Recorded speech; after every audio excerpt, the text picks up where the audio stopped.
What's up, fellas? So I had a loyal subscriber ask me today to comment on this concept of online hate. Now, this is a very important concept because it's actually relatively new. Only for the last 20 years has a space existed where we or someone else can put something up about us online, and technically there are an unlimited amount of people who can see it and then judge us for it. And naturally, that was going to be extremely daunting. And in my opinion, the reason that this is so scary, this idea of getting online hate, is that our brains are very much the way they were all those years and years ago when we were cavemen.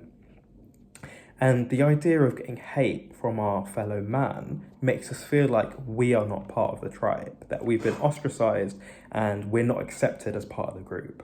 And what would happen in those days is that if you're not part of the group, well, you could die, because without the protection of your tribe, a woolly mammoth could come along, kill you, and there will be nothing you could do about it. Now, mate, when it comes to online hate, I think that there's a couple of things to keep in your mind. Number one, we don't live in a time anymore where not being able to forage for berries or not being able to protect ourselves from a predator is relevant anymore. If people are out there and they're hating on us or giving us negative feedback, mate, it's actually not the end of the world. In fact, it might be beneficial because nothing's going to happen to us that's negative, apart from perhaps our own bruised ego. But perhaps we listen to the feedback and now we can adapt and hone the path that we want to go on. Perhaps there's something in that hate that actually, long term, we're going to benefit from. So if you're a YouTuber or in the online space and you're getting negative feedback about something that you've done, mate, perhaps read it and see what you can take from it. Turn that negative into a positive and think, yeah, fair enough, this didn't go so well for me, but what can I do differently so that I can learn from this? Mate, in that sense, online hate can possibly be a beautiful experience. Though of course it's going to be negative initially, it's going to hurt, it's going to sting.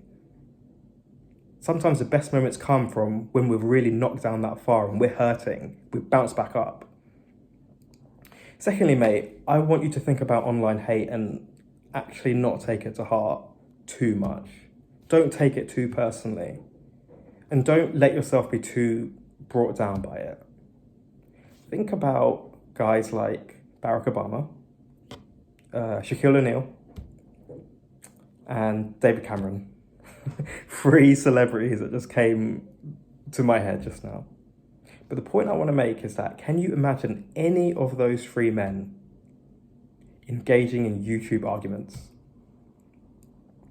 Mate, people who are in the space where they're making negative comments about other people, mate, to be perfectly honest, most of the time that's going to reflect more how they feel rather than is going to be an honest reflection of you. Strong, capable men who have their stuff together and feel good about themselves, they don't waste time bringing other people down. They don't waste time talking about other people, full stop.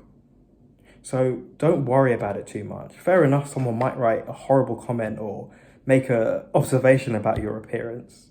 Mate, if there's a lesson to be learned from it, grab it. Turn that negative into a positive. But otherwise, mate, if it's just hate for the sake of it, don't take it to heart too much.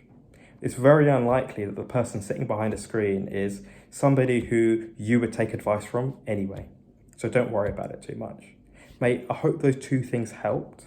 Anything I can do to help, mate, as always, leave me a comment anytime. Let me know how it's all going for you.